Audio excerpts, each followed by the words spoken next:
the mic live? Can you hear me in the back? Can you hear? Test. There we go. Hello, everyone. Welcome to this session on Homeland Security and National Security. If you could all take your seats, we're about ready to start. Welcome, everyone, to this afternoon session. My name is Bob Brinkmann. I'm the Director of Sustainability Studies here at Hofstra University. I'd like to welcome all of you to our beautiful campus. Hopefully you get a chance to see some of our great sustainability efforts we have underway, from our Arboretum to our cogeneration plant that produces 30% green energy for us every day. So thanks all of you for being here. Today we have a very interesting set of papers and some very esteemed panelists who will be discussing it. And afterwards, I hope we'll get some great conversation going from the audience. Today with us we have David Cohen from the University of Akron, Dane Egli, sorry about that, from Johns Hopkins University, Terrence O'Sullivan from the University of Akron. We have Justin Vaughn from Boise State University. We also have Stephen Knott from the U.S. Naval War College. So we have a great set of panelists here with us. Unfortunately, Congressman King could not make it today due to commitments in Washington. Today's first paper, the way that we're going to do this, we have two papers in this session. After the papers, we'll have our discussion from our two discussants, and then afterwards we'll open it up for conversations. So without further ado, let us start with our first paper, which is "We Must Work Every Day to Improve: The Creation and Evolution of a Homeland Security Infrastructure in the George W. Bush White House." And we'll have two speakers on that, David Cohen and Terrence O'Sullivan. All right, thank you very much. Before I get started, I just want to thank Hofstra University for putting on this conference. This is actually my third presidential conference. The first one I attended was that of George H.W. Bush, and I was a lowly graduate student back then, and I presented a paper on White House Chief of Staff John Sununu, a very, very critical paper. And right before the panel started, Sununu actually walked in to the panel and sat right in the front row. He was given a copy of my paper by Andy Card and proceeded to read my entire paper, highlighting it as he went along and glowering at me the entire time. And so if I can survive, I thought to myself, if I can survive this, I can basically survive anything in academia. And so it was a very good training ground for public speaking from then on. And so it was a really interesting first experience, and the Clinton conference was excellent, and I'm really looking forward to the next 2.5 days of this conference. Our paper, first of all, is part of a long-term project exploring and analyzing the establishment and functioning of the White House Homeland Security apparatus following 9/11, which would include the Office of Homeland Security, which is now defunct, and the Homeland Security Council, and as well as the structure, functioning, personnel of both organizations, and of course the position of Homeland Security Advisor. In our paper, we pay particular attention to the historical evolution of this new institution. And one of the things I think that is kind of neat about our project is data from the paper is drawn from interviews conducted by us three authors with some of the former Bush administration personnel, including some very high-level staff that were working in Homeland Security and were working in conjunction with the Homeland Security Council. We also draw data from the various presidential documents, such as executive orders and Homeland Security presidential directives. Of course, we go back to, if you go back to September 11th, it really was a classic triggering event, to use the terminology of Baumgartner and Jones. And really the Bush administration was given a great opportunity to be able to reshape and restructure the organization of the federal government like no other president since perhaps FDR and Abraham Lincoln. Public opinion provided clear support for President Bush's anti-terrorism policies, and the Bush White House embraced the idea of wholesale change at the federal level, particularly at the beginning within the White House itself. For example, if you look at a CBS News poll from October 8th, 85% of respondents said that another terrorist attack in the United States was somewhat likely or very likely. And typical of the mindset of sweeping change, let me read a quote from Condi Rice, the National Security Advisor at the time, where she said, "We commonly hear the refrain that everything changed on September 11th. In many ways, that is true. And one of the things that has changed is how we're going to organize the United States government to defend against and ultimately defeat the threat of terrorism."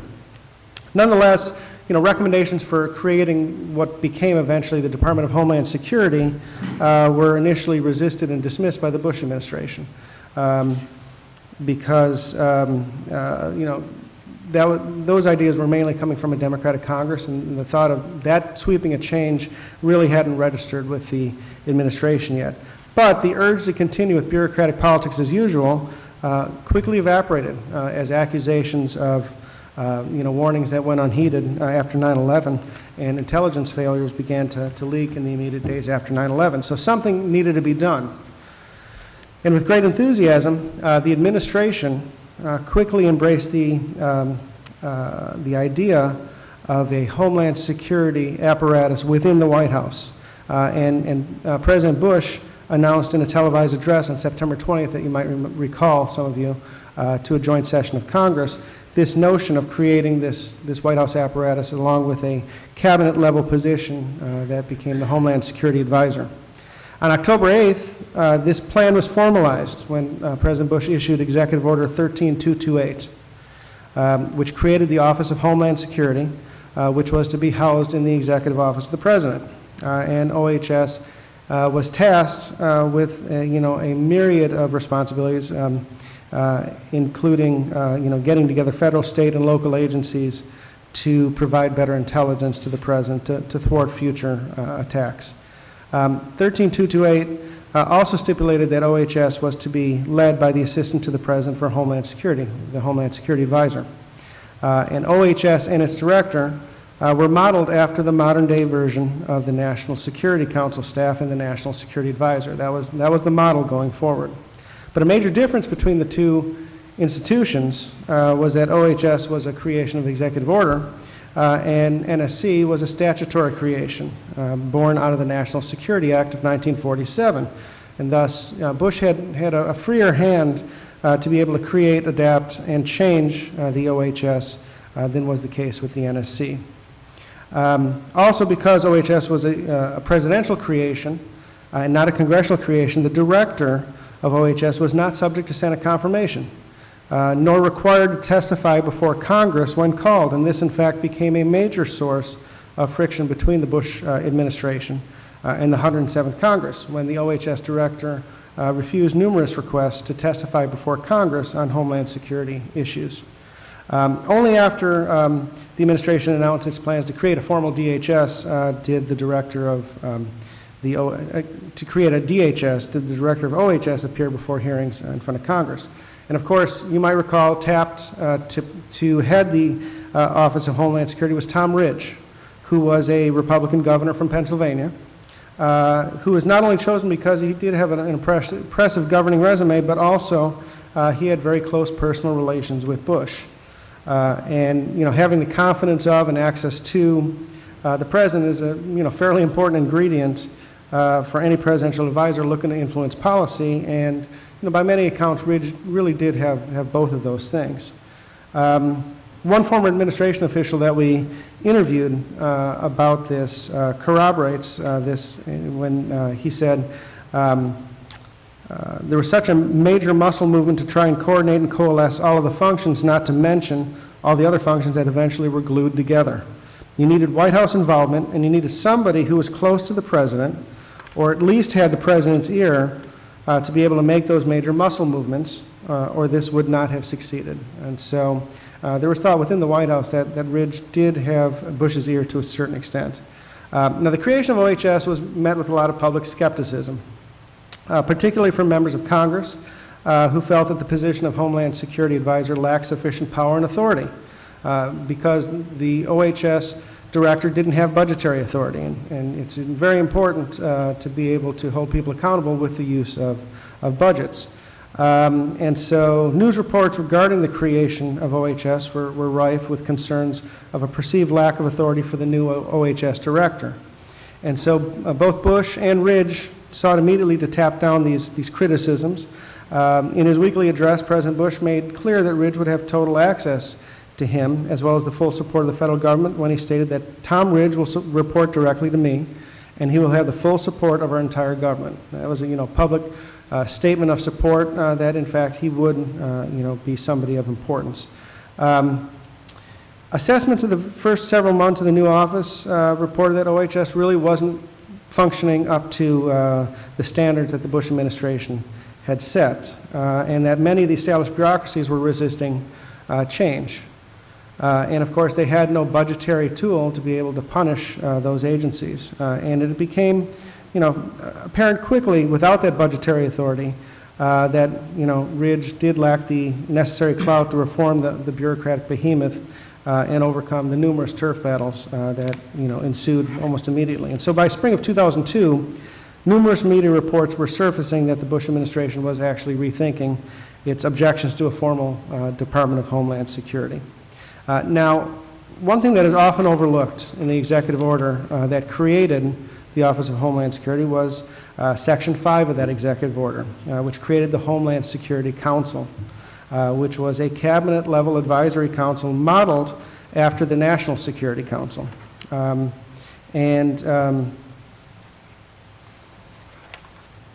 Like the NSC, Homeland Security Council meetings with the President often occurred in the White House Situation Room. But one of the things that really showed the difference, I think, between the two organizations was based on office proximity to the Oval Office.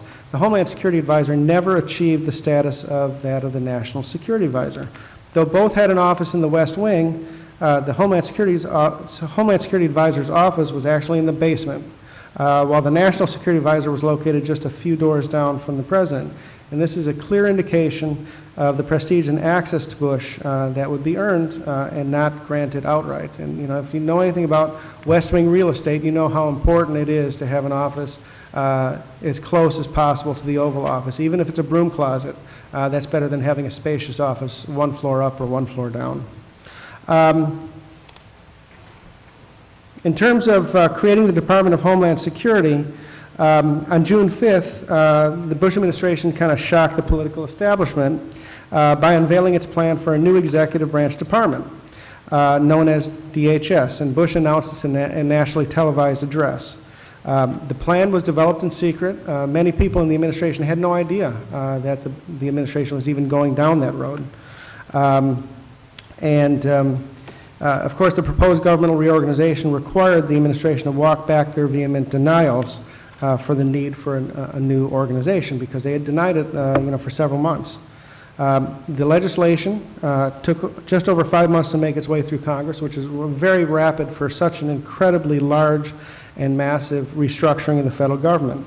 We're talking 22 existing agencies, 200,000 plus employees that were taken from other agencies, some created and kind of mashed together in this new organization, which began functioning March 1st of 2003. Ridge left his position as OHS director and immediately became the first director of the Department of Homeland Security. Very quickly, Title IX of that legislation, the Homeland Security Act, made permanent the Homeland Security Council and institutionalized that. It is a council that exists today in the White House and is still functioning. OHS no longer exists. In its first year, fiscal year 2002, $27 million to run OHS, roughly 130 individuals. 2 years later, OHS no longer existed. Its functions absorbed by the Homeland Security Council staff, number of employees down to 35, and the budget shrinks to $7.2 million. I will hand it over to my colleague Terry O'Sullivan, who will bring it home. All right, I'll keep this brief. Needless to say, the original mandate of the Homeland Security Act was pretty much strictly about terrorism.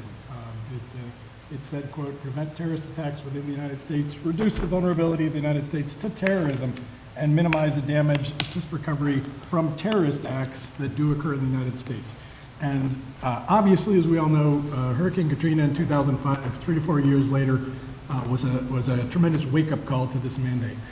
One of the things that we do in the paper is obviously is to chronicle the position of FEMA, the Federal Emergency Management Agency, and the fact that it had as its former director, Brownie, as he was dubbed, it had become a stepchild of the agency, subservient basically to the terrorism mandate. It's important to note that even after Katrina, the terrorism mandate remained at the fore, and to this day remains at the fore in the Department of Homeland Security, even though there is an expansion of the natural disaster mandate. But this was a tension clearly that existed in the White House apparatus as well, and continues, we argue, to be essentially a point of contention as well. That the DHS and also in the subsequent Obama administration change, in which the staff of the Homeland Security Council was put under the National Security Council, I think it's become evident that the national security terrorism mandate is still largely at the fore, and there are some questions as we start to discuss in the conclusion about whether there should be more of an institutional, particularly a leadership role that deals with these natural disasters, these growing sets of natural disasters, because as we all know, natural disasters are increasingly a problem in the United States, especially slow ones, but acute ones as well. Tremendous, over $1 billion number of weather disasters and so forth that have been on the rise, as we even saw this last winter. And so the question of what Homeland Security is continues to be an ongoing issue. But briefly, the lessons learned, I think, among the many that we don't have a chance to get into here is that it's very clear from the rich discussions we've had with our interviewees that the flexibility and the adaptability of the small team of people, many of whom had worked together in other agencies, Department of Transportation and otherwise, was key to being able to burn through a lot of the red tape and the turf in the beginning. And so OHS and HSC staff and the people that were tasked to that were lean and mean and essentially able to subvert in many ways let's even say the hidebound nature of the National Security Council, which obviously was the big kahuna since 1947, but and many of the other bureaucratic issues and problems with moving forward, especially flexibly and adaptively. And they essentially were, in many ways, the midwife of what became the more normalized, institutionalized Department of Homeland Security, and even, as the case may be, within the White House, a more integrated HSC and NSC. And so I think it's going to be an interesting discussion to talk to more of these people. As I say, as Dave says, it's a larger project. And among other things, we're hoping to find out some of the details about how people saw some of these transitions in the later stages, especially into the Obama administration, or as that occurred. But it's evident that this small team, from a leadership perspective, this small team was able to help corral agencies and people that might not otherwise have been willing and able to do so to respond quickly. As one of the participants said, and we heard this theme actually multiple times, it was that they, unlike the 1947 Homeland or National Security Council, did not have the luxury of time, and basically the HSC and standing up OHS and the whole apparatus with the threat of terrorism, potential additional terrorism looming, was like trying to change a tire on a truck when it's going down the highway at 60 miles an hour. So these people did an amazing job in adapting to the circumstances at the time and cutting through the red tape and essentially setting the stage for then the normalization in this greatest reorganization of government since World War II, which is the creation of the Department of Homeland Security. I think I'll leave it at that.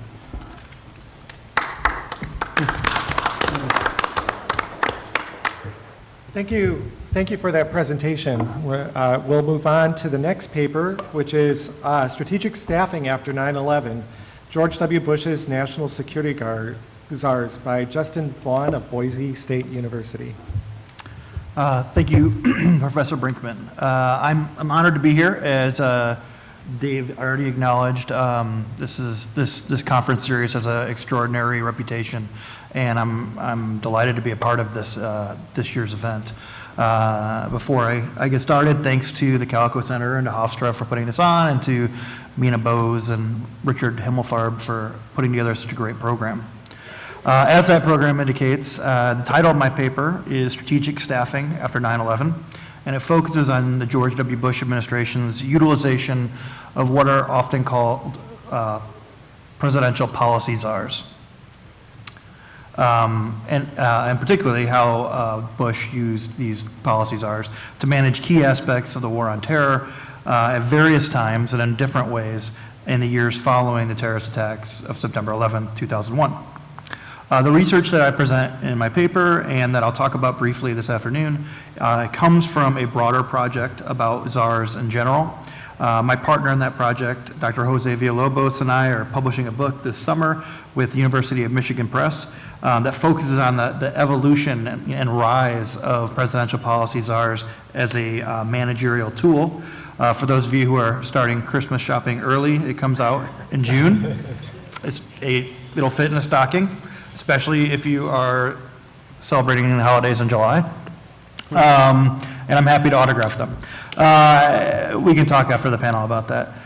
In the meantime, the research that went into that book was motivated by the hullabaloo that President Obama's alleged over-reliance on czars caused during his transition into office and in the early months and even years of his presidency.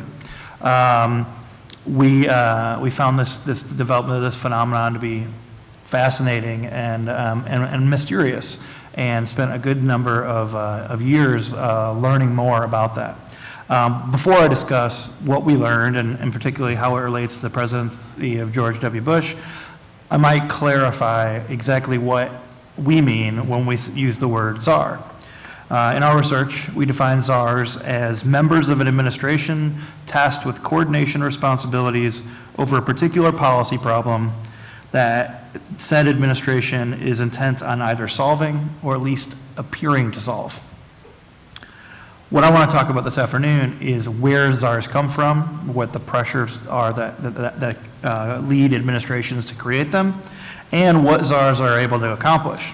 I'll talk about that a little bit in general, but particularly with respect to the experiences of George W. Bush's post 9/11 czars. Presidents use czars when new complex problems facing the nation become salient, creating both a political and policy need for action. So for example, Richard Nixon used Colorado Governor John Love and later William Simon in his administration's response to the energy crisis in the 1970s. And an interesting Hofstra tie to that I noticed while sitting in the audience earlier was the Frank Zarb School of Business. Frank Zarb was also an energy czar, though after Nixon resigned. More recently, Barack Obama has used Ron Klain to coordinate the interagency response to the Ebola epidemic. In both of these cases, both Nixon's use of energy czars and Obama's use of Ebola czar, presidents appointed these czars on their own initiative. There were policy problems to solve, and there were political reasons to be seen as solving them, if not actually solving them. And presidents, owned the development of those phenomena. Other times, such as the case with George H.W. Bush and the institutionalization of the drug czar in the late 1980s, the development of a czar is actually spurred by congressional action. And not, surprisingly, by the preferences or incentives facing the president. Following September 11th, the George W. Bush administration created at different moments 3 distinct czardoms. There was the Homeland Security czar, which Dave talked about at length. There was the National Intelligence czar, which we have the fortune of having as a featured attendee to this conference, and who will be in the panel in this room following this one, and then the so-called war czar. Between these three cases, we see examples of both presidential initiatives and institutional responses to congressional pressures. One of the ways that I like to refer to the difference between those two causes for the development of a czar is an offensive or defensive approach to creating czars.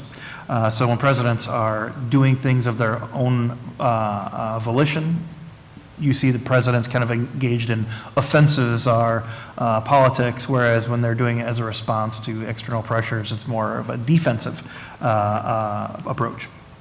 So, for example, as Dave already covered, President Bush named Governor Tom Ridge to be Director of Homeland Security not long after the attacks on 9/11. The position was initially housed in the Executive Office of the Presidency, and Ridge was only officially responsible to the President. That created quite a firestorm, as Dave acknowledged, when a controversy erupted over whether or not Ridge had to testify before Congress. That controversy was never really satisfactorily settled, and eventually they negotiated a private conversation with key members of Congress that wasn't on the record, and therefore, I guess, didn't intrude upon the Bush administration's claims of executive prerogative. The other two czars that we'll talk about today, however, are examples of defensive czar politics. So the National Intelligence Czar came about after the 9/11 Commission released its report in July of 2004. And the position was created by an act of Congress. The Bush administration initially opposed its creation, although it was in large part supportive of the findings of the 9/11 Commission. But despite its opposition, did implement the position in a way that was generally consistent with the preferences of Congress. The president signed the law that created the position, and among other things, into law in December of 2004. In 2005, John Negroponte, who had served as ambassador to the United Nations and to Iraq, was announced as the nation's first intelligence czar. So Negroponte was a high-profile choice, and that received a lot of kudos when he was selected. But it's also worth noting was an individual who came to the position without prior substantive experience in the intelligence field. The war czar was also the result of external pressure. Chaired by James Baker and Lee Hamilton, the bipartisan Blue Ribbon Iraq Study Group issued a report in 2006 that included suggesting the creation of a high-level position charged with coordinating actions between the Department of Defense, Department of State, and all the other various agencies that were involved in the ongoing war efforts at the time. The White House was pretty unenthusiastic about their suggestion to add on what they viewed as another level of bureaucracy, even though they knew that the growing perception, at least, was that both wars were going quite badly by that point. Unsurprisingly, given the administration's lack of enthusiasm about this position, when they turned to staffing it, they had trouble attracting top-shelf talent. Many of the people that they wanted to have in this position realized that it would be a toothless role, and they didn't really relish the idea of competing against Vice President Cheney and other important administration elites over war and foreign policy politics. In fact, the Bush administration was rebuffed several times when they attempted to fill this slot, mainly by well-known retired generals. And eventually, the administration kind of satisfied and settled on Lieutenant General Douglas Lute, who took the position in 2007 and held it for several years, including into the Obama administration. So between these three cases, we see a range of causes underlying why the positions were actually created. The one thing that all three had in common was that they were responses to simultaneous political and policy crises. But one was a unilateral presidential action, right? The creation of the Office of Homeland Security and the selection of Tom Ridge to head it. Another was the result of congressional action. That was the creation of the intelligence czar's position and that John Negroponte took. And then a third was created by the administration, but unenthusiastically so. And that was the creation of the war czar position that Douglas Lute filled. So in that sense, the post-9/11 Bush administration experience with czars tracks with what we know about the broader history of czars in the White House. Administrations just as often adopt czars under pressure from Congress and the public as they do in a unilateral attempt to push their own agendas. In other words, presidents use czars just as often at the request or even insistence of other branches as they do of their own volition. This is important for a couple of reasons. One, the controversy surrounding czars portrays czars as unilateral tools by which presidents can subvert the Constitution en route to achieving their nefarious goals. Two, it's important because the success of czars oftentimes depends on the source of their position. The administration's interest in the creation of a particular czar is a major factor. It's not the only factor, but it's an important factor involved when it comes to determining how successful a czar is going to be able to be. Although presidential enthusiasm for the creation of czars matters, that is not all important. And in fact, there are cases when a president opposed the creation of a czar, but then when their hand was forced, empowered them.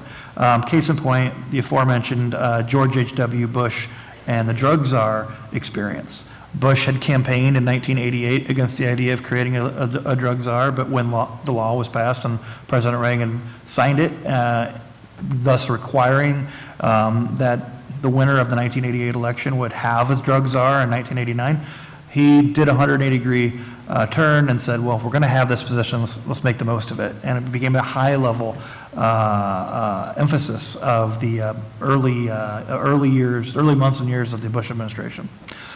Conversely, Bill Clinton campaigned in favor of creating a czar to oversee the nation's response to the AIDS epidemic in 1992.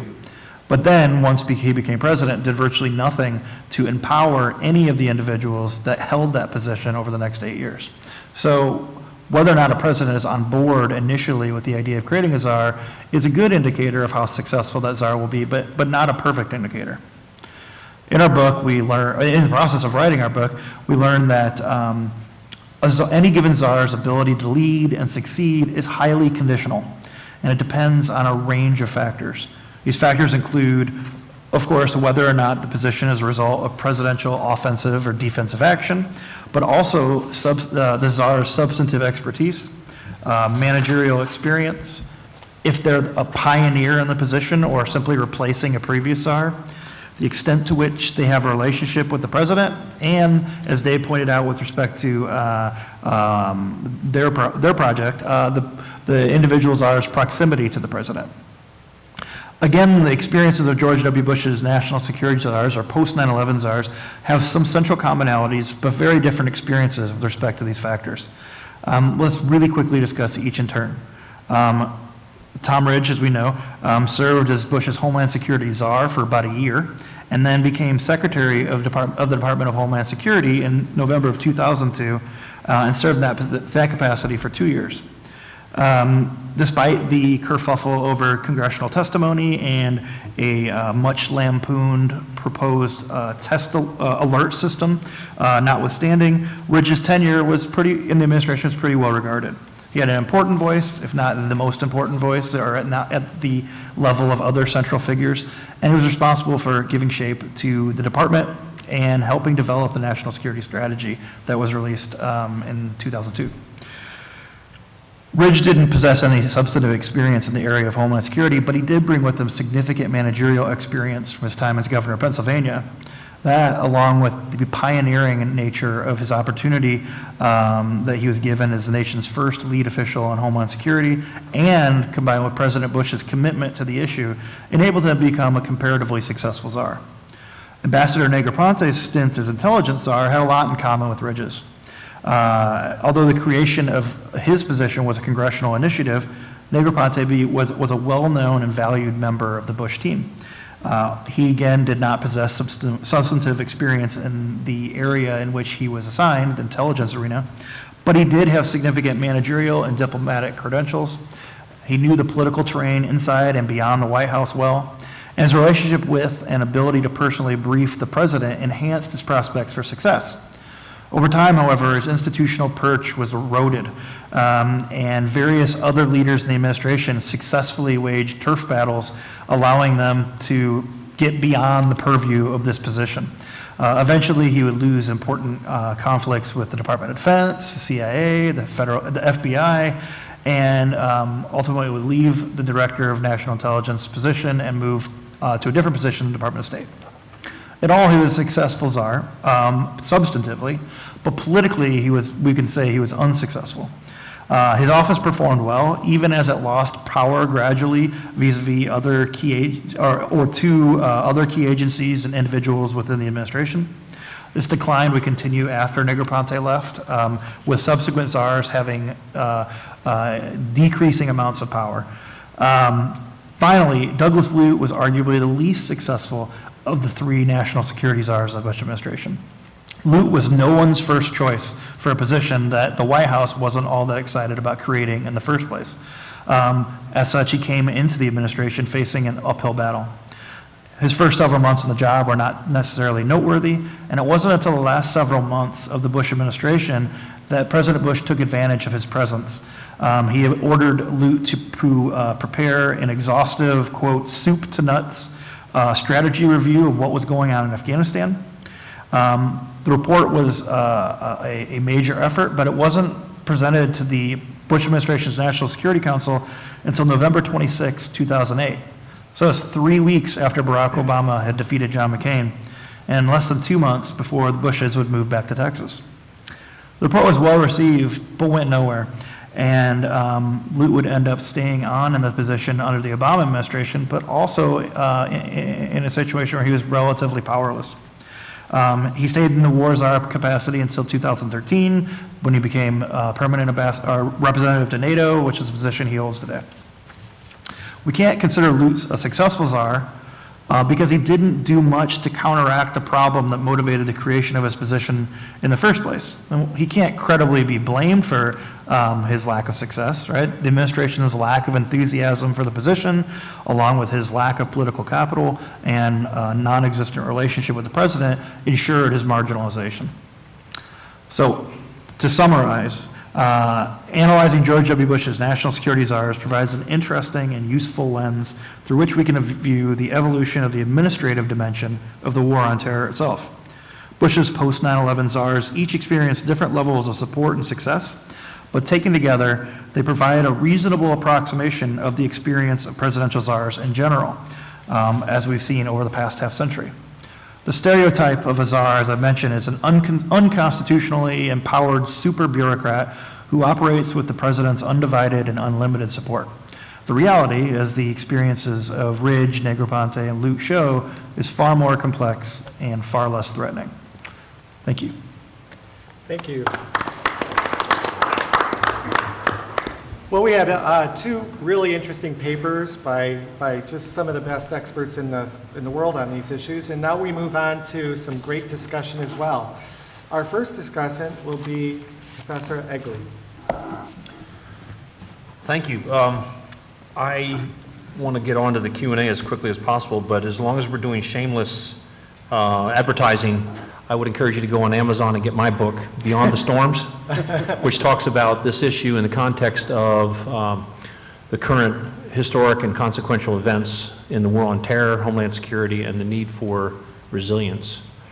The enemy is persistent, patient, and among us. And so this idea of pushing our borders further and further out and trying to avoid that which is inevitable is what we're facing now.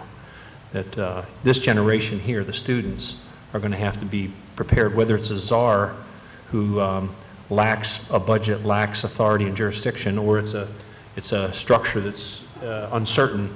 We're going to need you to be versatile, adaptive, and critical thinkers. So I'm really encouraged to see this younger group out here and for Hofstra to host this.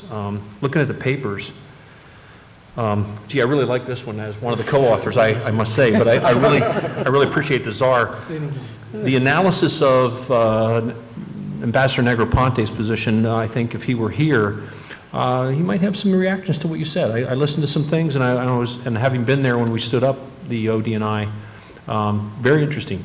I think everything we hear and read and listen to right now needs to be taken in the strategic context of a post 9/11 environment where the war on terror and now this conflict that continues with the current version of Al-Qaeda, ISIS, and other threats, that there's a timeline in history. These are historic times where we're trying to get a handle on things, and we learn as we go. And so I think the other factor I take from these papers is personalities matter. Individuals that gain trust and have a habitual relationship with some of these leaders all of a sudden find themselves thrust into an opportunity to lead, an opportunity when Governor Ridge is sitting in Harrisburg, Pennsylvania, and a certain commandant from the Coast Guard shows up and they begin talking about what would a future Department of Homeland Security even look like. Those conversations, I would argue, started in forums like this, among classrooms and among your experience. So my encouragement from the papers and from the experience with these individuals here is go out and get operational experience and learn something that you can integrate your academic experience with, so that you're going to be the ones they come to set up the future departments, the future czars. You're going to be the ones that we look to sort out these very difficult problems. This is not a stagnant discussion frozen in time, but rather it's part of an ongoing context. When I worked for Dr. Rice and Steve Hadley in the National Security Council, I was there about 3 months, and I was asked if I wanted to shift to a position in the Homeland Security Council. So I did a little poking around, looked at, as one of the new guys on the staff of about 106 a senior officer from each branch of the military. I quickly came to the conclusion that I wanted to hitch my wagon to something like the National Security Council, because when you looked at the Homeland Security construct, the enterprise that was about to be formed really was designed to be integrated into the national security. If you read Richard Haas's book from the Council on Foreign Relations, he writes that all national security, all force projection, all international influence begins at home. So national security and homeland security lines blur. We stood up the Northern Command out in Colorado Springs. We told a 4-star combatant commander to figure out homeland defense and homeland security. It's very difficult because this issue of national security is a broad enterprise designed in 1947 by the National Security Act. But the fact is, when you start looking at the threats, the opportunities, and the moving parts, the foreign threats in Sri Lanka or Jakarta are ones that, because of globalization and the issues of today, are really in the homeland as well. So we have to look at how do we get structures that best suit that. So again, there will be future changes to the U.S. government structures, whether we stand up czars or whatever we call them. The terminology may change, the nomenclature may change, but we're going to have versatile, adaptive, asymmetric, nonlinear leaders who are able to think on their feet and bring your experience, your approach, your personality to get solutions, to quantify and help leaders make better decisions. Gravitas and reputation will only get you so far as a czar. You're eventually going to have to put together a team and show the viability, the non-redundant, unique contribution that agency or organization you formed is contributing to the U.S. government. Leaders like Dr. Rice, leaders like Fran Townsend, the first Homeland Security Advisor, leaders like Steve Hadley will ensure that you and your organization find a place if you are contributing in a way to the current issues du jour, the threats du jour. The last comment I would make, again, all these are stimulated as I listen to both the papers here. Be circumspect, be critical, be thoughtful as you read papers like this, because we did our best to chronicle what's happened, but the fact is we look back at it and see some gaps.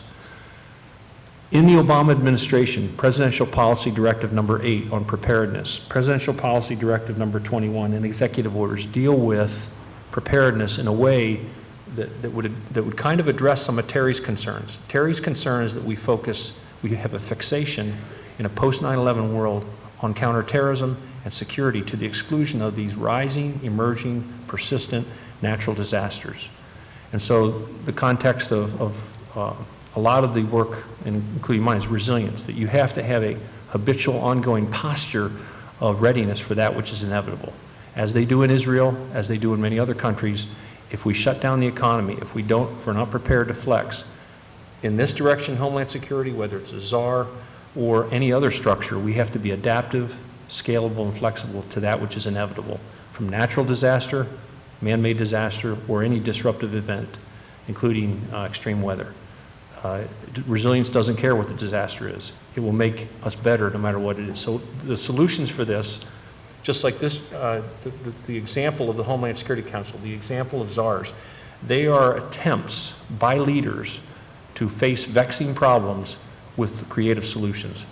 That's where I draw encouragement from the young audience, the students that are out here, and the creative minds across the group. We've got to figure this out. And right now, as someone who's still inside the Beltway down there, we need your help. We need conferences like this. We need papers to help us think through this issue. Thank you. Thank you. Let's move on to Professor Knott. Oh, thank you, Hofstra. Thank you, Professor Brinkmann, and fellow panelists for some great presentations. I'm going to be very quick as well because I want to get to the audience questions. And I'm looking at an organization like the Department of Homeland Security very much from the outside. I would be interested in all of your responses to what I'm about to say. Again, take this from somebody, again, very much from the outside. President Bush was initially against this legislation before he was for it.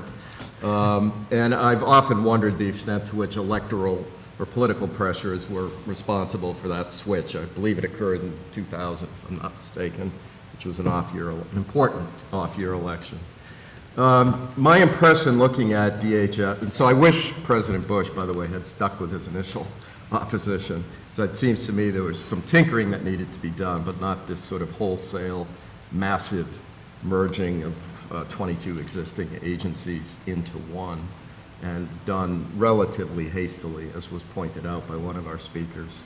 Looking at it from the outside, it looks to me like what DHS did, the effect of it, has been to create more bureaucracy, more red tape, more layers, arguably less presidential discretion due to the fact that there's more congressional oversight involved, more testimony. I know if Congressman King were here, that's been a big complaint of his, that there's just this constant calling of DHS officials up to the hill in an endless fashion.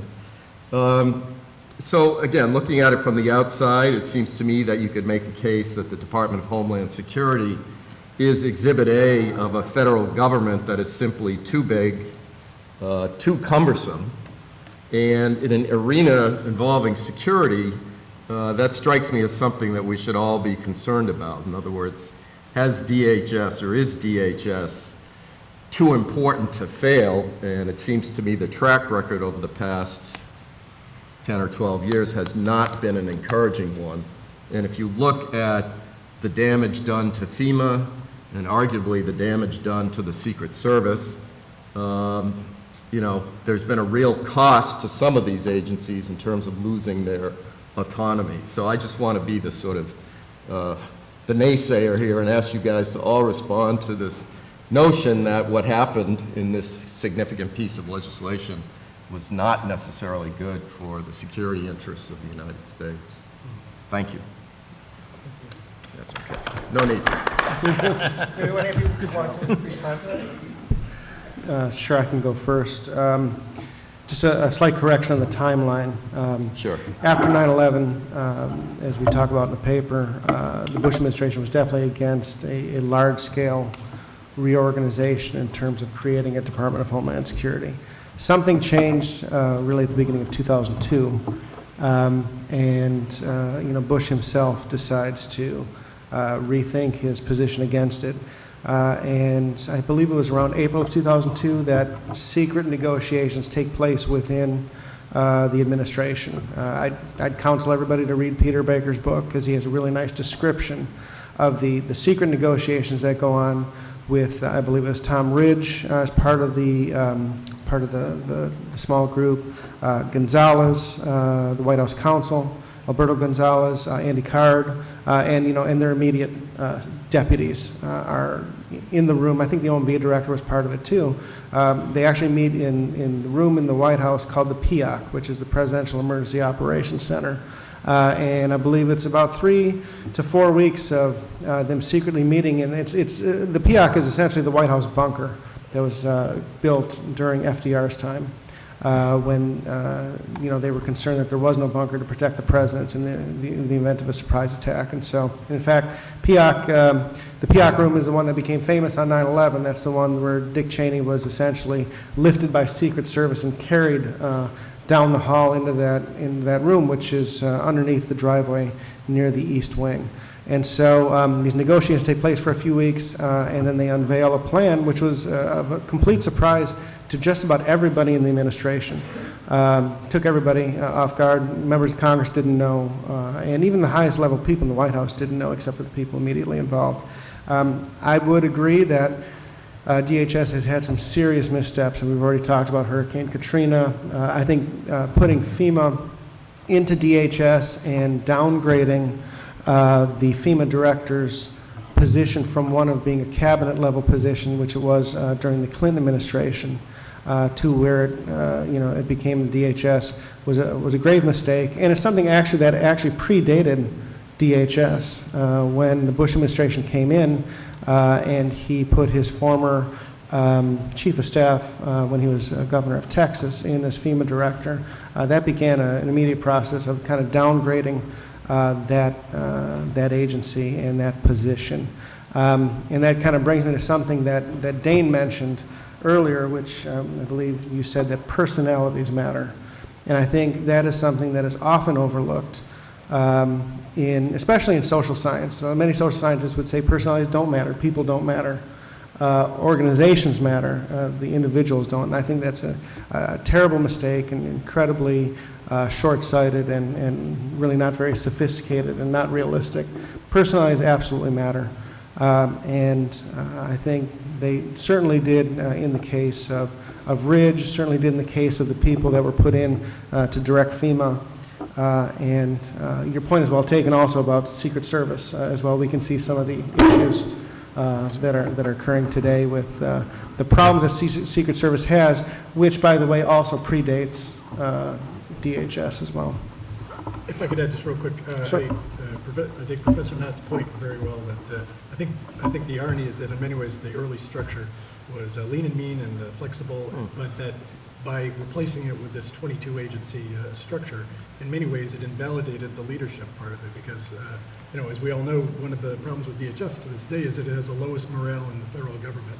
And one of the reasons for that is that all of these great people with great ideas and great leadership potential are basically, not all of them, but many of them are swallowed up by this structural issue that continues, including also the mission issues. Oh, I'm sorry. I don't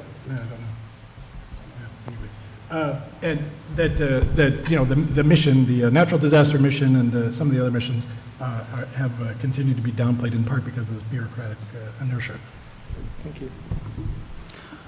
Yeah, Dave, I think you did a great job telling the story of how this 180-degree kind of change happened in secret, and I think it was motivated by a couple of things, and I agree with your assessment of the consequences of that change.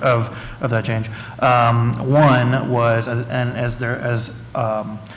the Cohen, Egli, and O'Sullivan paper indicated that there was a lack of comfort with how well they were able to proceed with the limits on authority and spending that Ridge and these otherwise kind of uninstitutionalized individuals were able to have. And then two, they saw, so they were going to need congressional support to do anything bigger and more effective, right? And they saw the option coming down the road at them, right, which was Joe Lieberman's plan. And so I think they just said, we want to do a better job, and if we want congressional participation in this, which we would need to do a better job, our choice is going to be Joe Lieberman's proposal, or we can get together and quietly come up with our own. And that's what they did. So I think it was motivated by politics, but also policy desires. And then, unfortunately, by making that massive reform and creating this unwieldy organization that lost the kind of sense of mission, it ends up undermining the very purpose of the initial development itself. I see the lack of morale. I see the quote-unquote damage. I see the challenges. I'll take a little contrarian view of maybe self-serving because I helped stand up DHS. I'm a career Coast Guard. Leadership matters. Leadership matters. It's not necessarily the structure of the organization, although that certainly has some hurdles, some difficulties. But I think Secretary Chertoff showed us that there were some high points. The revolving door of people just coming and going from DHS is a symptom of a problem. It's not the problem. I think if you look at Craig Fugate, the current administrator for FEMA, he would tell you that there's some very good things that have happened. So notwithstanding the challenges that I think are well articulated here, be careful. I think with some of the leadership that we have out here and with some of the things that are coming this new generation, I have 4 kids. The oldest one is an Air Force pilot. I'll tell you right now, the war's not over. We got some really sharp people coming up through the ranks. We have some experience we've learned from making mistakes, and we have some experience that we bring to the forefront. But my Secret Service friends, my FEMA friends, a lot of them, I'm not sure they would say they were damaged so much when they brought the 22 agencies together. It was a significant challenge, no question about it. But look, that's why we do things like this and say it's going to take courage. It's going to take uncommon leadership. My father's a World War II Marine. I mean, their generation was faced with some nasty problems. They made a lot of mistakes. But that generation is called the greatest generation for a reason. So not to get too patriotic or preachy here, but I just think that I'm encouraged when I see this current generation, the young people, looking at this with an eye that I don't think that we're going to need. And we'll just leave that on a positive, encouraging note, because these departments are waiting for young people who are educated, who have your degree, who come out and say, we're not so willing to believe drink all the Kool-Aid that's out there. Thank you very much. I've got a quick question see if anybody wants to respond to it. It's more of a 10,000-foot question. If you think about what's happened with Homeland Security, it really was a change in the government structure with agency-level changes. And the only thing slower to move than federal government bureaucracy is university bureaucracy. We're all familiar with that around here. And I'm just wondering if it serves as a model for this issue that Professor Egli spoke about that we need to be more adaptive and scalable. If you consider issues of, say, energy, where we have a Department of Energy, but we have issues of energy that relate to security, issues that relate to, for example, the military is the largest user. We have international issues with what's happening in Venezuela and the Middle East. I wonder if you think that it serves as a model for a radical change in the organization of the executive branch. The academic? Pardon? Oh, no, at the presidential level, in the executive branch of government, if you think that the reorganization of Homeland Security serves as a model for other agencies. I think there's some lessons can be learned on both sides, positive and negative. I think what I see emerging is a unique approach, which is public-private academic partnerships. The money's not there. No matter how much we put out policy, proliferation of doctrine, guidance, papers, and so forth, the needs of our nation are dwarfed. Our budgets are dwarfed by these needs. So we can no longer throw large amounts of federal dollars at it. So what are you left with? How do we incentivize the venture capitalists, the private investors, and the private sector, who will, by the way, own and operate the majority of our national infrastructure? And then academia, I think, represents a non-conflicted, independent review, honest broker who can look at it without the agenda and the tugs and pulls of some of these political. So the refreshing thing to me when I look at these papers, whether I agree or disagree with the specific content, is that it's stimulating the kind of thinking and solutions and ideas. So I think there are some lessons there. All right, thank you. Yeah, I also think that secretly negotiating the biggest transformation in our government since World War II over a period of just a few weeks in a basement in the White House is probably not the model going forward for creating a brand new entity. I think it was just a unique time. I think part of it was political, as Justin said, but also I think part of it was, I think the administration also did not, they wanted it to be their blueprint, and by doing it in secret and shutting, basically the whole world out, they could make sure that whatever got submitted to Congress was exactly what they had in mind, as opposed to, having Congress and other interest groups, muddy the waters. Like the USA Patriot Act, same thing. All right, thank you. Well, let's move on to questions from the audience. We always like to start with questions from Hofstra students. So if there's a question from our student body, we'll start with you.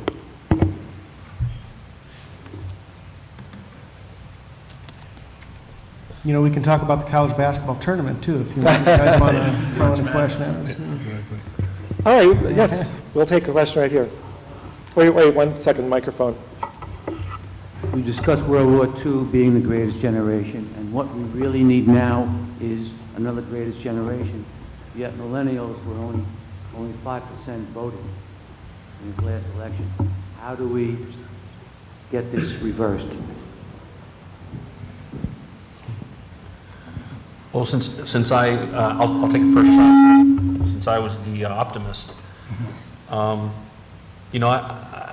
can't address the percentage that voted, but what I can address is what I see by those resumes I look at, the individuals, the interns I have, my own 4 teenagers. I have 4 members of my family that are serving on active duty right now. One's an Air Force pilot that just came back from the region flying over ISIS. The other one's an Apache Longbow helicopter pilot, Army. The other one's a Marine. The other one's the Air Force Special Forces. These are young kids that grew up playing computer games, and the rest of us kind of scoffed and laughed at them. They're leaving us in the dust. It's a generation that's patriotic, that's motivated, that's incredibly ready to take on the threat and answer the call to duty. So I think in some ways the voting will take care of itself. I mean, I went through a season of my life where I wasn't as responsible as I should have been. And then all of a sudden something happened in my late 20s, early 30s when I got married and had kids. So I think our generation is in better shape than a lot of times we read about. So that's just my perspective, that there's some really positive things. And I look at this conference and the young man that's escorting me today, right down here in the white tie. And I think our country's in pretty good hands. I had young men and women working for me on Coast Guard cutters for 30 years. They saved my bacon more than once, and I learned a lot from them. So I have no doubt. I really don't. And this young man that's escorting me around today, he gave me a few suggestions, and I think that have served me well just in the short time I know him. I think the statistics bear out what Dane's anecdotal experiences suggest. So we know that millennials, like many young cohorts, aren't voting at the levels of older cohorts. But we also know that it's an extraordinarily engaged generation, right? That they participate in civic life in a variety of ways at far greater rates than any of the predecessor generations. They volunteer more. They get involved in protests. They travel and to take place to help refugees and response to the flooding and hurricane in New Orleans, and so on and so on and so on, right? So there's no shortage of academic work looking at the differences in how this particular generation approaches the idea of being a good citizen in a different way than their parents or their grandparents or their great-grandparents, right? It doesn't manifest in voting for a variety of reasons. And maybe most notably a growing distrust of major institutions in public life. But it manifests in lots of other ways. But one of the things I think, to some extent, counterpoint, I appreciate Dane's enthusiasm and optimism, but I think if the polls indicate that millennials in many ways are disaffected by government, and they're fed a message that government doesn't work and that government is bad, and they see the dysfunction in Congress, and it is a very dysfunctional system, probably the worst it's been in many generations, and I think that's part of the problem, is that there's this mixed message. I mean, I wish there were more messages like Dane's that government service can be a good thing, but this anti-government trend in the United States, and the fact that also the U.S. government is pulling out of funding our crumbling infrastructure, especially the public infrastructure, not necessarily the private, I think has led millennials to feel as though their votes don't count. And, you know, recent political scientists, I think, have also demonstrated that in many ways the system is devolving towards oligarchy, that, you know, that Citizens United and the rule of the rich has become increasingly obvious, and this is documentable, this is empirically, analytically possible. So I think that's part of the problem. And I would say, to go back to Dane's point, that part of what we need to do is to reassure millennials that their votes will count, and that being part of government is going to be a useful thing, because I think we've strayed away from that considerably.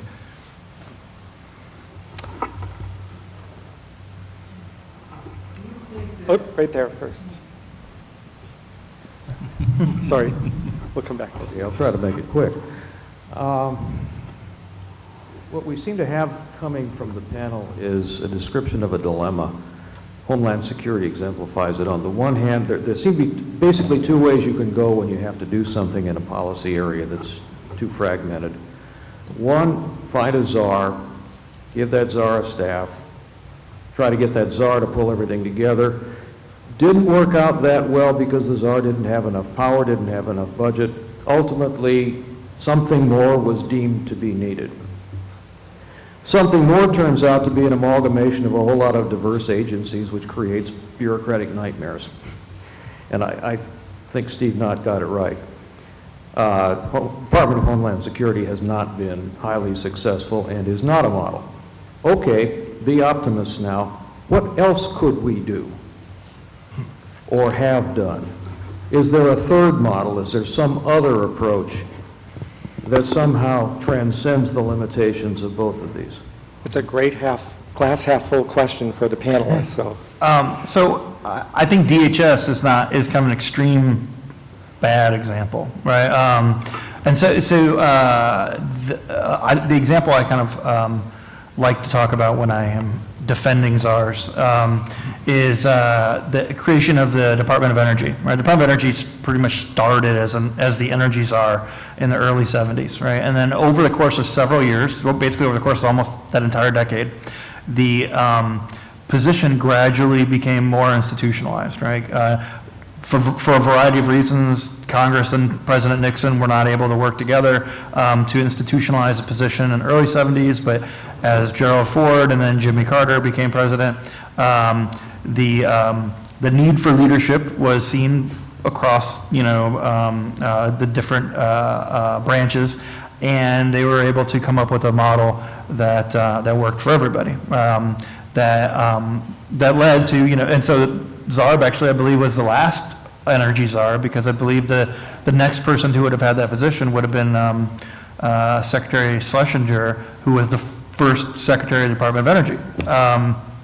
And so it takes time to do that negotiation and to work out what needs to be done. And it's probably not 8 months or whatever it was that would have been the case if, or was the case with going from Tom Ridge's Homeland Security czar to to the Secretary of the Department of Homeland Security. So I think that the better evolutions can happen, right? This one was a really fast and not well thought out one. Let's go to the next question here, try to get the questions in. Do you think that the government would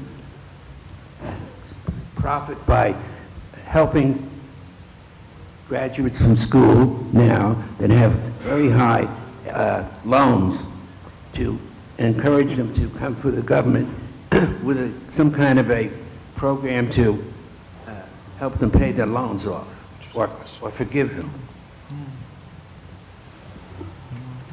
I mean, I think so.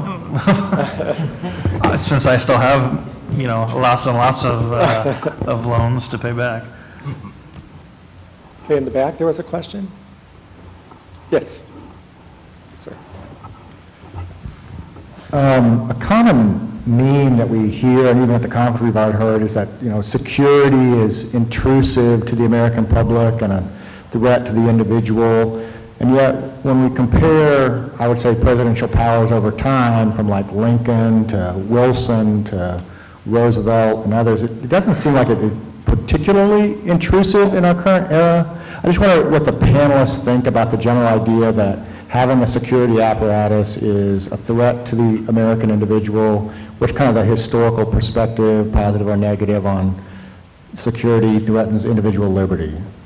I'd like to jump in on this. First of all, you make a great point that there are ample historical examples of presidents engaging in what the American Civil Liberties Union would call in sort of intrusive violations of privacy and so forth. So there's a very long history of that activity. In fact, George Washington was an advocate of mail opening. I don't know what he would think of today's National Security Agency, but he had no problem instructing his agents during the American Revolution to open up the mail of suspected Tories or Americans who were suspect for some reason. In fact, not only did he favor mail opening, he actually provided instructions as to how to do it without being detected. But anyways, and so you go on from there, and certainly Lincoln, Woodrow Wilson, Franklin Roosevelt, Harry Truman, and so forth. All of these guys had a security apparatus that was extremely intrusive, and I thank you for raising that question, because I think we lose sight of that. Now, that doesn't necessarily make it right, and we've certainly had pieces of legislation enacted in the post-Watergate years that have sort of changed the way we think about these kinds of things. But the historical roots of this kind of activity are very, very deep. And I often think there's kind of a double standard applied, particularly to this presidency, to the Bush presidency, than there were to some of these early progressive presidents. I'd like to temper that perspective a little bit, I think, by saying that the Revolutionary War and the Civil War were unique crisis situations in many ways. I think one of the biggest problems we have today is that if we are to assume that this is a time of war and that therefore the gloves should be off and the protection of civil liberties lacks, I think we all know that the war metaphor essentially means that we will always be at war. And this is where we get into Dwight D. Eisenhower's admonition that we need to fear the military-industrial complex. And I think the extension of that is that we need to fear the Homeland Security industrial complex in many ways, that we become too much of a war country and that anything goes in the interest of that. And the big difference between Washington opening mail and Lincoln suspending habeas corpus, et cetera, is that the technology now is capable of complete surveillance of the entire population. And I think the founding people would argue that that is a bad thing for First Amendment civil liberties. And so while certainly there's a certain amount of importance to being able to do surveillance, especially based on probable cause, I think the system as it currently stands is set up such that if we get somebody who is not well-intended and not democratically oriented, that they are going to have the ability to create a security state, an authoritarian security state that is beyond human history at this stage. I think that's the biggest problem. Essentially, it's not the well-intentioned people, it's the people who might misuse the structure as it stands, and the structure now is set up eminently well for being able to have virtually universal surveillance of Americans. When when the American public feels vulnerable or unsafe, we naturally are willing to accept, as that security comes up, we're willing to sacrifice some of our economic activity and some of our civil liberties. What we need to do, in my opinion, is increase security, maintain civil liberties, maintain our economy by having a resilient society. Now, this may not be well publicized and not well understood, but the Snowden accusation of us gathering information, stockpiling it, and having it there, where a FISA court would have to issue essentially a search warrant later, was tested 32 times in the court of law with a federal court and found to be legitimate, okay. It was consistent with what the charters were and so forth. So in a post 9/11 world, be it the Patriot Act or other things, the American public, via the Congress, was okay with certain degradation in civil liberties and in the economics of it, the impact of that. My point is to be very good critical thinkers. I mean, General Alexander was at the NSA for 8 years. If you go hear him speak, he will defend as a great 4-star general and American patriot that we were compiling the information, securing it. If at a later date we had reason to go after it, we would go get a FISA court search warrant, be able to get that and argue that case in a rule of law civil society. A lot of the American public has not been given that true story. So I mean, I think some of this, no question, there are vulnerabilities and we've got to be cautious. But by the same token, I mean, there's a continuum up here where the American public is not willing to have they want to sleep at night under the blanket of freedom and security simultaneously. So we've got to be able to do that because we are going to face more war fighting in the homeland. The radicalized individual does not need to go to Afghanistan to train and be radicalized. They can do it individually on the internet, virtual jihad. So we have a country that is vulnerable, but yet we need to acknowledge that. It's inevitable. So what do? We want to raise security, maintain our civil liberties, maintain our economy. And when we shut down the economy or we shut down civil liberties, the enemy wins. So I think there's a way to do all three simultaneously. That's the next conference, the next paper we should write. Right? Another question there? Well, wait for the microphone, please. So we can... I'm older than all of you, and I remember, I'm older than all of you, and I remember all the witch hunts going on, House Un-American activities and so forth. And so I think there's sort of a double-edged sword here. The brother who went to Chechnya came back, he was under FBI questioning, surveillance and so forth, and then they said, by law, we can no longer follow him. In the old days, they would have said to the state police and the local sheriff or whatever it is, hey, this looks like a bad guy, we can't follow him, you gotta follow him. And we might have been able to avoid the Boston massacre just now. So what I'm just saying, we do have to find some sort of new balance somewhere. And I don't know what that is, but I'm just raising that point for you. Anybody like to respond to that? Well, I would agree. I mean, I think in response to my fellow panelist here, I actually think that it's absolutely true that technology has expanded on a scale that would floor George Washington if he were to come back today. Mm-hmm. But I also think that at least since the 1970s, a number of checks have been put in place. The courts are far more heavily involved in these kinds of surveillance decisions than they ever were prior to the Nixon-Ford presidency. So to some extent, I guess I would make the argument that the system has responded. It's not foolproof, for sure, but there are far more checks in place than used to exist back in the so-called good old days. I think we're going to have to agree to disagree on this one. The FISA court has been shown to be pretty much a rubber stamp. Well, but maybe the requests are legitimate. Yeah, man, maybe many of them have been shown to not have much probable cause behind them. I think we don't know that. We do actually. There have been some good studies on the fact that some of these have been based on the flimsy of evidence. I'm just saying that I would just say that I think the checks and balances have eroded significantly at this point, and it just simply awaits somebody who has ill intention to be able to use it for political purposes down the line, even if current and recent administrations are not. That's the big issue, and I think that's essentially what the Founding Fathers were particularly concerned about in this issue. I think you'd be hard-pressed to say they've eroded because they weren't. I mean, you did have presidents who used the FBI entirely for political purposes. No, there's always 1970s. Yeah. So I mean, sure. There's a track record there. I actually think there are more checks in place today than there were pre-Richard Nixon, pre-Gerald Ford. May not work out to your satisfaction, right. But no, yeah. I mean, COINTELPRO was secret for a reason, but it's less so now. Anyway. You have a question there? Hi. I have a question about, you were previously discussing the efficacy of the DHS, and you spoke more about red tape and how that affects it, and leadership. I was wondering if you could talk about the sharing of information between agency and how that has changed. Thank you.